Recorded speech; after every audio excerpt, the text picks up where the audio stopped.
You are listening to the Overthinker's Guide to Joy, episode 17. And this week, we're going to talk all about money. Let's dive in. Hey there, you are listening to the Overthinker's Guide to Joy. This is a podcast for overthinkers, overachievers, perfectionists, type A, stressed out, anxious people who just want to calm down and feel better. I'm your host, certified life coach Jackie DeCrenis.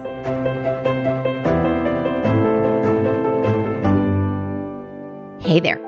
Today I wanted to talk about a subject that has been coming up a lot lately. Money. Money's a big theme for everybody. Money makes the world go round. Money is what creates our ability to buy food and shelter and commerce and all the things. So it's not a new subject. It's a well-worn subject. It's a subject that I don't love talking about, but it is a subject that I tackled in my previous podcast about 18 months ago when I was talking about the buckets of life, and one of them was money and people's relationship with money. But since recording that episode, I've done a lot more research on the role money plays in our lives. And over the last year, I have had several clients who have confessed to having very deep-seated, quote, problems with money. Everything from gambling to overspending to simply ignoring where their money goes. This is what prompted me to do a deeper dive on the subject of money and talk about this common thread. It turns out everyone has a money story. They just may not realize it. So I'll give you a couple of examples of recent client stories. I had one client who proudly professed that making money was easy for him. And I was really inspired by his statement and his belief, because I don't think I've ever felt that way. In spite of the fact that I've always steadily earned money since I was 15 years old, I don't think I ever thought it was easy to make money. I thought that if you worked really, really hard and you showed up every day and you showed up with integrity, you could make money. I wasn't confused about that. But I think the idea of actually making money, having money, that was hard. Anyway, the flip side of his statement was that he was never able to save money. Now, it turns out that he had a gambling addiction, or did before I met him. And at one point, he was in debt about $90,000. So he has since dealt with his addiction through therapy and other modalities, but he still doesn't have any savings. He's almost completely paid off his debts, and he loves working, and he makes money. He says he just can't seem to hold on to it. That was his words. Somehow, he always feels compelled to spend it. So as we started to explore the why of this, he realized that it was his parents never had any money. So somewhere in the deep recesses of his brain, he thought he would be embarrassing them to maybe make or have more money than they did. He was kind of ashamed of it. And additionally, he felt compelled to always buy things for other people because he's a people pleaser and he wanted to make other people happy. He was always giving away his self-worth, and he was buying an insurance plan that people would always like him. Of course, this was all totally unconscious. So we talked through this, and I recommended that he start keeping a money journal, just like I recommend for my weight loss clients who write down everything they eat. But in this case, he was to write down everything he spent money on with no judgment or shame, just to get in the habit of tracking it. Create an awareness, a relationship with spending. Well, by the end of the month, he had money left over for the first time that he could even remember. And he went on to make a goal of saving $2,000 a month. He achieved this with very little change in his life. Now that gambling was no longer in the equation, most of it was just being less reliant on eating out and having food delivered, which really racked up the bills. And again, kind of unconscious. Another client confessed that she was, quote, bad with money, as if there were people who are inherently good with money. The implication from her was that people who live within their means or avoid debt or save are, quote, good with money. But we aren't born being good or bad with money. We learn about money from others, oftentimes our parents, sometimes our grandparents. But it's not a formal education. I mean, if you get a formal education from a parent or grandparent, it's fantastic. But most of the times, it's just their feelings or statements that are repeated over and over again. Statements like, that's too expensive. We can't afford that. Money doesn't grow on trees. Money is scarce. People with a lot of money are shallow. People with a lot of money are bad. Money is the root of all evil. Mo money, mo problems. It's these catchphrases that start writing our money story before we ever even earn our first dollar. So my client realized that her inclination to spend money was a way of acting out. Her father was quite conservative. Again, her mother was a bit of a spendthrift. So spending money even as an adult somehow made her feel like a rebellious teenager again. And she liked it. I mean, she was very responsible, had a really professional job and all the things. But somehow this bad girl element made her feel kind of naughty in a somewhat controlled way. So I asked her to do the same task as my other client. Start tracking your spending. So once she started tracking her spending, she was sort of shocked to discover how emotionally tied her overspending habits were. She spent money out of guilt, buying lavish gifts or throwing big parties. She wanted to be seen as generous. She admitted that she threw money at problems. It was a way of not having to deal with emotional issues or not planning ahead. So I had another client who felt uncomfortable having money, earning money, charging money to her clients. When she did have money, she wanted to give it away. She wanted to keep taking classes or donate it to charity. Nothing wrong with either of those things, but almost to the point where she wasn't even earning her money. So she kept taking classes to better her career, but at the complete expense of ever earning any money or reinvesting in her company other than taking more classes.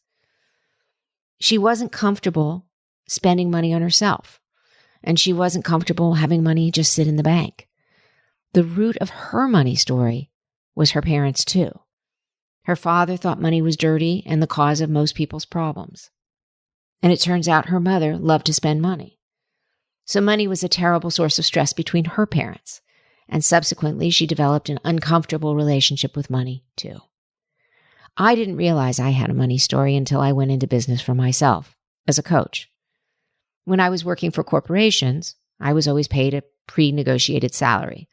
Executive contracts were typically 1 to 3 years long, and there was not a ton of negotiating because the HR departments had a salary range and generally didn't budge much. While I made a great living, I was typically underpaid in comparison to my male counterparts, but my inner critic told me to be grateful. So I tolerated being underpaid relative to others in my field because I was a woman, because I was a mother, and because I didn't want to rock the boat and jeopardize my career. So when I went into business for myself as a coach, I had to learn to be comfortable setting my own prices and asking individuals to pay for my services rather than companies. Unlike in my television career, I didn't have my entertainment attorney brother to negotiate my contracts. I had to set my price based on the market and what I thought my value was worth. It was the most uncomfortable part of my new career. My money story was that I had already made a good living and I had everything I, quote, needed. And asking for more would be selfish or greedy. I wanted to sell myself short and adhere to my money story. I don't need to keep earning a lot of money. I already have everything I could want. But I had to change that money story because if I was going to have a successful second career, making money is part of that success. And while what drove me to this line of work was a genuine interest in helping people become more successful personally and professionally, how could I turn around and undersell my value while telling my clients to charge their worth? So I had to let go of my old money story that there's a certain amount of money that once you have it, you shouldn't need or ask for more. The answer is, if you have everything you need, you can give your money to charity. You can invest in other people's companies. You can put your money to work. Money is not necessarily a bad thing. I mean, it can be used certainly as a weapon for many people. It can be used to control people, and it can be used as a power source. But money is whatever you choose to do with it. And there's so much power in charging what you are worth, what your time is worth, what your expertise is worth. But developing a healthy relationship with money is a really key component to developing a healthy relationship with yourself. And this episode that I recorded a year and a half ago speaks to the heart of all of that. So if you've heard it before, I invite you to listen again. And if you haven't heard it yet, I invite you to listen to it for the first time. And at the end, ask yourself, what's your money story? All right, enjoy listening. Hey, it's me. Who else would it be? Today's bucket is money. And I'm going to be honest with you. This is the hardest one of the buckets for me to talk about. And there's a reason it's the hardest one. I was raised in a generation, but also in a family where talking about money was tacky. In fact, it was forbidden. You never talked about money. You didn't talk about how much you made. You didn't talk about how much you saved. You didn't really even talk about how much your house cost. You were discreet. You were private. You were humble. Whether you had a lot or whether you had a little, you just didn't discuss it. So it's very strange for me to now be in the coaching business where money is one of the buckets I discuss with my clients. It's an important bucket. Money, like the other buckets that we are going to discuss on this podcast, and like the other two we've already discussed, career and relationships, money is about mindset. What you think about money very much dictates how you earn it, how you save it, and what you think you deserve regarding money. So I'm going to unpack that a little more. That seems rather glib and kind of like an overstatement, but I will tell you, I have done a lot of work around the idea of money. When I started as a life coach, I was certified first by one school, and then I started my business, and I make a habit of talking to a lot of other coaches who are coached by other schools and who specialize, have different niches and things like that. And one of these coaches introduced me to a marketing coach, who was a life coach, used to have one-on-one clients, and then decided to build a multi-platform business model in which she sells coaching packages online to coaches about how to make money. And you know what her secret is? She does it ultimately through working on other coaches' mindsets. So we're back to that word, mindset. Anyway, her name is Stacey Bayman. And Stacey has this wonderful story that I love sharing with my clients. Stacey was in sales, and she used to drive around in her own car to Walmarts and big box stores and sell and demonstrate mops and slicers and different kitchen appliances or household cleaning appliances. And she became the number one salesperson in her company in the country in a very, very short time. And in spite of being the number one salesperson, she was poor and, basically barely making a living. And then her life kind of went to hell in a handbag. She broke off her relationship, and she hated her job, and she hated commuting from state to state, and she hated being poor and yet being really, really, really good at sales. And she's like, I got to do something else. And so she found life coaching. She first wanted life coaching, and then she realized she wanted to coach herself. She went into debt to become a life coach. And in 5 years, she has created a $5 million empire. $5 million in 5 years. She did it by working really, really hard, by being an awesome salesperson, by creating an awesome product, which is these online programs that she sells to coaches, but also she has these mastermind seminars live and in person. And she built the business one step at a time, and obviously paid back her loans, and obviously now coaches people on making money for themselves. her principles apply to virtually everything. So her principles, again, are working on your mind and working on your relationship to money. And so that's what I try to do with most of my clients. So when my clients come to me, whether they are rich or poor, working or not working, have savings or don't, have debt or don't, we try and unpack the issues about where did that mindset come from? Where did the scarcity come from? So I think it's probably important for all of us to evaluate, where did our idea of scarcity, where did our individual idea of scarcity come from? Because until we sort of discover what the root is, it's really hard to address it going forward. In my generation, a lot of our parents or grandparents were refugees of war, or they came from a Depression era mentality. So that can have a big impact in terms of what you see and what you're taught growing up if you come from a family who either had nothing or who lost everything because of circumstances beyond their control. And even in recording this podcast, I was thinking, well, where did my mentality of scarcity come from? And it probably came from my grandmother, who was both a refugee of war and also very much a woman with a Depression era mentality.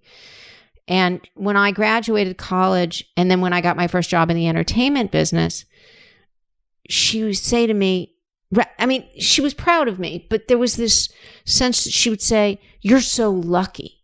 You're so lucky that you had the opportunity to go to a university. You're so lucky to have a job right out of college. You're so lucky to be able to have landed a job in the entertainment industry."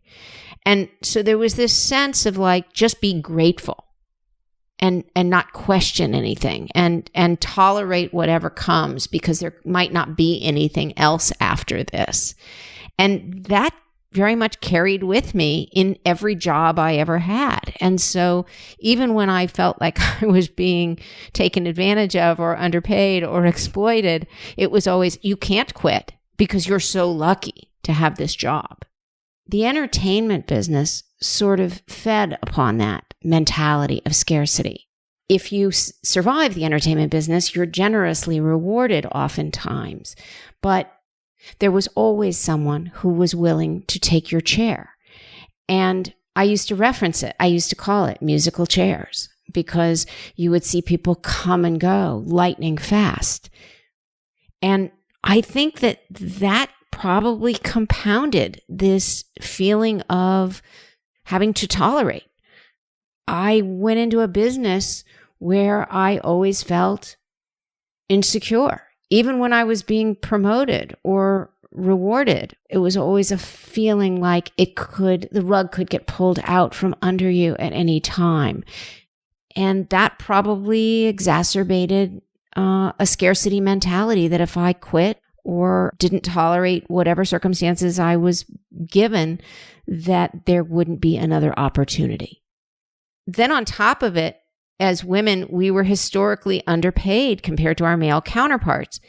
And I think, again, it was this feeling like you can't rock the boat. You can't bring up the fact that there's pay disparity. You can't complain about the long hours, that you weren't being treated well by your bosses. You're so lucky to have this job. You know, we were told to be grateful for what we had. We were told to be grateful for having jobs or getting a promotion or having our own office. We undersold ourselves and we accepted whatever was given to us. And we do it in our own businesses too. You know, it took somebody like Stacey Bayman to teach me to recognize my own value. And it's hard. People always ask me, what's the hardest part about being a coach? The hardest part is actually marketing yourself and pricing yourself. It's based on what you think your value is, what you have to offer. I have several clients who have come to me after being laid off or quitting a job, and they went on to find a much better job or multiple revenue streams. And They're like, oh, you helped me do that. You gave me the confidence to go out and ask for more or get more or find something else.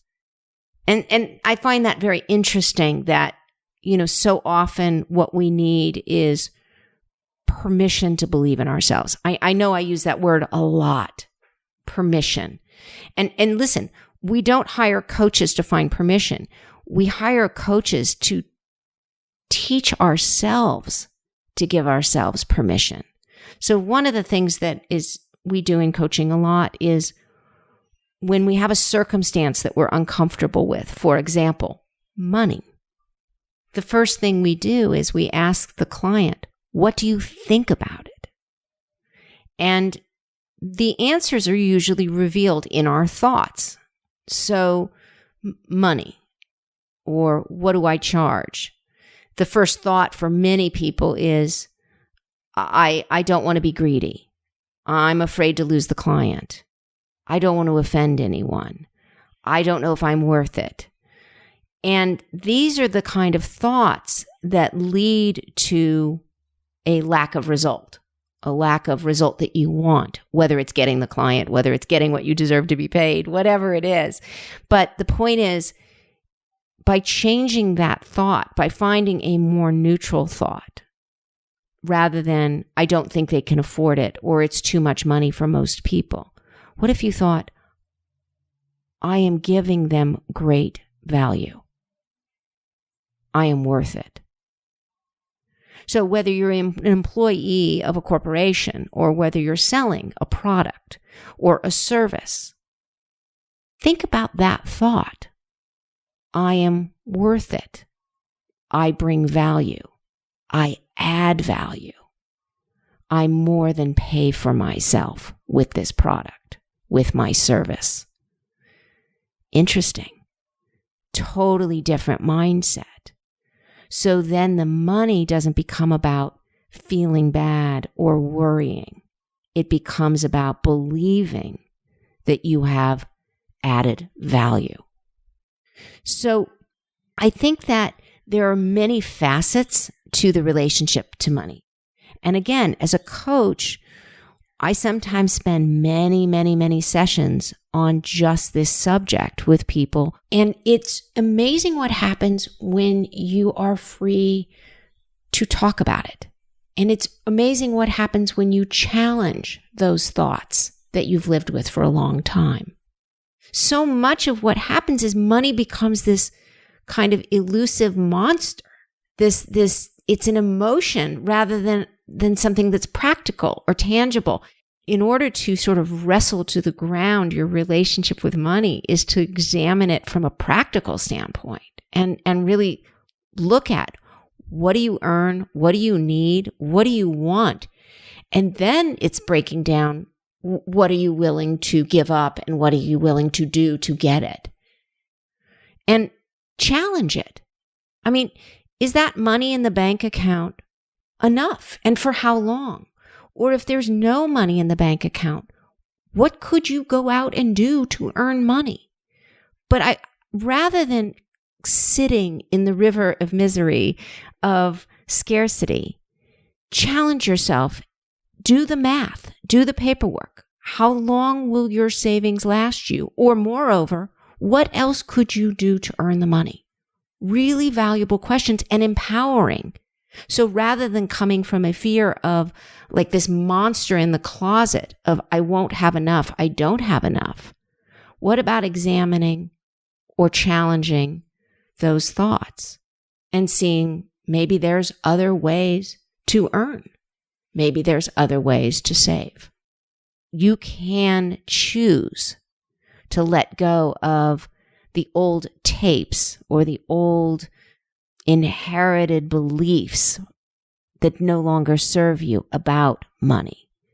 You can change the belief that you are capable of earning more money, saving more money, living differently, and creating more of a lifestyle that feels like you're coming from abundance rather than scarcity.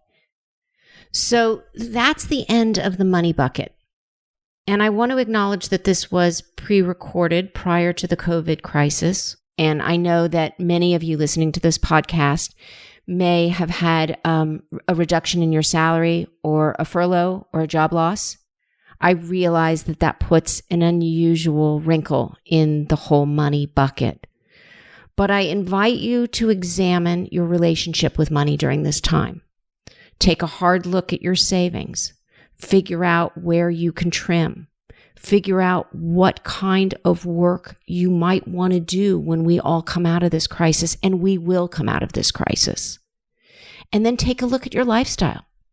There is opportunity here. There is opportunity even in a massively challenging financial time to personally examine your relationship with money. And who knows, maybe something really great comes out of it. If you want to learn more tips about managing your stress and how to manage your overthinking brain, just go to my website and sign up for my weekly newsletter at JackieDeCrenis.com. That's JackieDeCrenis.com.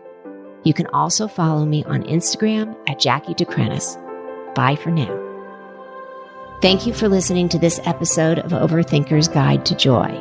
If you like what was offered in today's episode, I would love you to leave a review and subscribe or follow wherever you get your podcasts.